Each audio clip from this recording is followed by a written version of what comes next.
श्री कृष्णा, कैसे हैं आप लोग। फ्रेंड्स, आज की चर्चा काफ़ी महत्वपूर्ण होने जा रही है। आज हम चर्चा करने जा रहे हैं बुध के भद्र राजयोग की, जो कि देखिए आपके जीवन में इस समय पर काफ़ी ज़्यादा प्रकाशवान अवस्था में आकर आपके जीवन को चमकाने में आपकी मदद करने जा रहे हैं। जैसा कि हम सभी लोग जानते हैं, भद्र राजयोग जो है पंच महापुरुष योगों में से एक राजयोग माना जाता है। पंच महापुरुष राजयोग वह राजयोग हैं जो सभी राजयोगों में सर्वश्रेष्ठ राजयोग माने जाते हैं।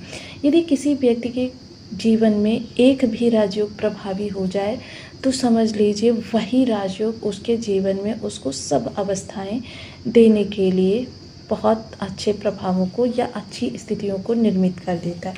अब पहले तो ये जानते हैं भद्र राजयोग बनता कैसे है।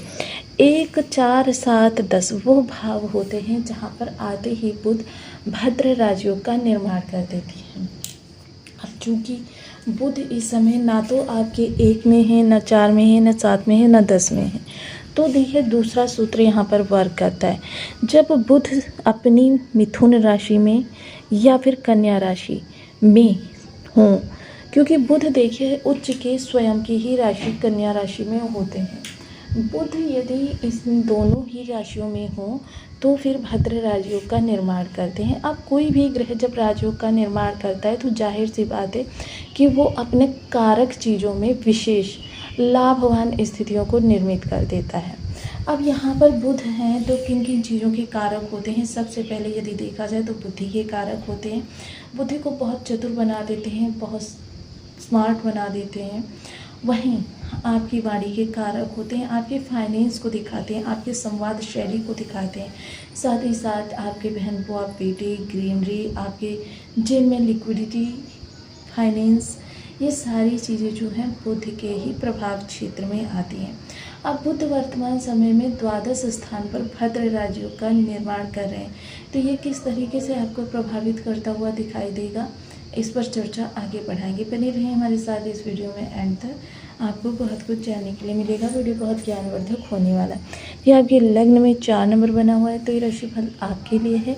यदि कुंडली में कहीं भी चंद्रमा के साथ 4 नंबर बना हुआ है तो ये राशिफल आपके लिए।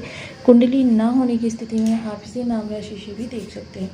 यदि अभी तक आपने अपने इस चैनल को सब्सक्राइब नहीं किया है तो प्लीज़ सब्सक्राइब कर लीजिए, वीडियो को लाइक कर दीजिए, चैनल को शेयर कर दीजिए। इससे होगा क्या कि हमारे आने वाले हर वीडियो की नोटिफिकेशन मिल सकेगी आपको सबसे पहले। एक प्यारा सा कमेंट करना बिल्कुल ना भूलें। कमेंट से हमें बहुत मोटिवेशन मिलता है, हौसला मिलता है और ये पता चलता है कि आप और क्या जानना चाहते हैं। तो सर्वप्रथम बुध जो हैं द्वादश स्थान पर भद्र राजयोग का निर्माण कर रहे हैं।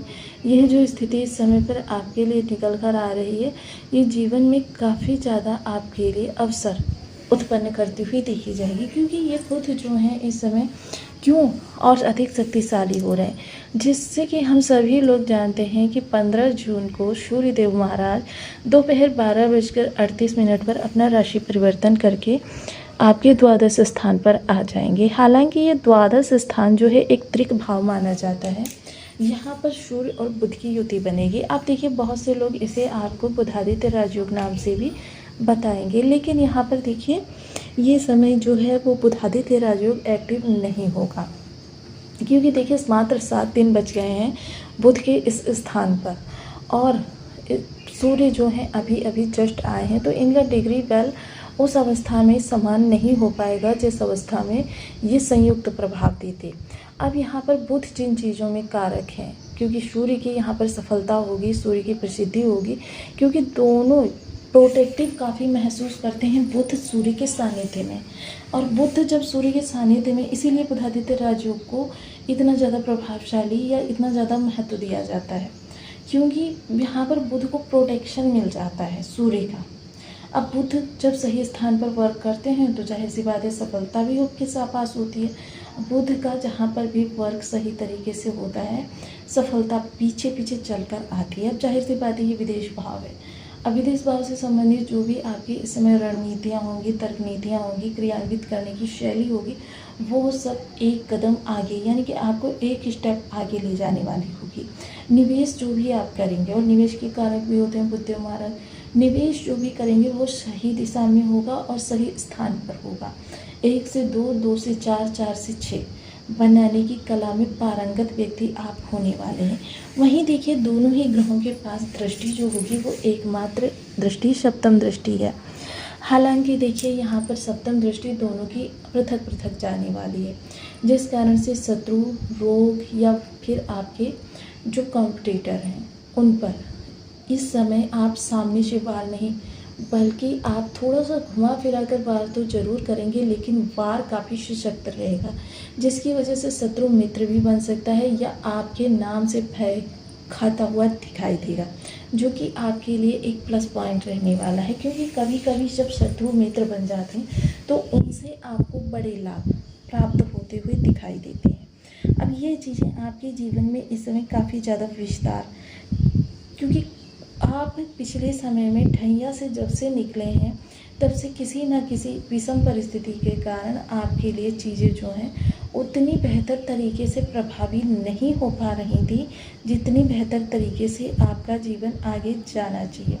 लेकिन हाँ, अब वर्तमान समय ऐसा आपके लिए बनने जा रहा है जिसकी वजह से आपकी 90% समस्याएं तक निर्मूल होती हुई दिखाई देंगी। अब यहाँ पर निर्मूल जब ये समस्याएं होंगी तो काफ़ी ज़्यादा आपके लिए विशेष स्थितियों का निर्माण होता हुआ दिखाई देगा। वहीं तृतीय भाव में बुध की जो राशि है यहाँ पर भी प्रभाव पड़ता हुआ दिखाई देगा। टेक्निकल वर्क कर रहे हैं, कंप्यूटराइज्ड ऑनलाइन ऑफलाइन वर्क कर रहे हैं या ऐसे कोई भी कार्य करने का आपको बहुत ज़्यादा लाभ मिलता हुआ दिखाई दे सकता है। तो यह जो समय काल रहेगा वो आपको बहुत अच्छे तरीके से मैनेज करता हुआ दिखाई देगा। अब दूसरी चीज़ यहाँ पर एक चीज़ और जान लीजिए, यदि आपके ये बुध आपके बर्थ चार्ट में मृत हैं या अस्त हैं, नवमांश कुंडली में कमज़ोर हैं, दसमांश कुंडली में कमज़ोर हैं, होरा कुंडली में कमज़ोर हैं, या फिर शत्रु राशि में बैठे हुए हैं, शत्रु राशि के नक्षत्र में बैठे हुए हैं, शत्रु ग्रह से युक्त हैं या शत्रु ग्रह राशि से दृष्ट हैं, तो ये वो परिस्थितियाँ होती हैं। डिग्री वाइज कमज़ोर हैं, अंशबल से कमज़ोर होते हैं, तब ग्रह आपको जितने ये लाभ की स्थितियाँ बताई जाती हैं उनको हानि में कन्वर्ट कर देता है। या फिर आप बातों बातों में झूठ के आदी हो चुके हैं, तो ये बुध आपकी प्रतिष्ठा को तो कम करते हैं, साथ ही साथ आपके फाइनेंस स्थिति को भी घटा देते हैं। इन सभी परिस्थितियों में आपको कुछ विशेष उपाय रेगुलर करने चाहिए और झूठ बोलने की आदत को पूरी तरीके से छोड़ देना चाहिए। बहन बुआ बेटी का दिल से सम्मान करना चाहिए, समय समय पर उनको प्रसन्न करने के लिए कुछ कार्य करते रहने चाहिए और साथ ही कुछ विशेष उपाय। सबसे पहले तो आ जाता है बीज मंत्र का जप, ओम बूम बुद्धाय नमः। इस बीज मंत्र का 1 माला, 2 माला, 5 माला, 7 माला, 11 माला का जप नियमित अपनी शुद्धानुसार करना। कबूतरों को बुधवार के दिन हरी मूंग का भोजन कराना और साथ ही साथ 13 वर्ष से कम उम्र की कन्याओं को बुधवार के दिन खीर का भोग लगाना। ये सभी कार्य गणेश जी को 3 दुर्वा अर्पित करना आपके बुध को स्ट्रॉन्ग करेंगे। तो आपको वीडियो कैसी लगी मुझे कमेंट बॉक्स में ज़रूर बताएं। चैनल पर न्यू है तो प्लीज़ वीडियो को लाइक शेयर, चैनल को सब्सक्राइब करना बिल्कुल ना भूलें। मिलती हूँ नेक्स्ट वीडियो में, तब तक के लिए नमस्कार। अपना ध्यान रखें, स्वस्थ रहें, मस्त रहें।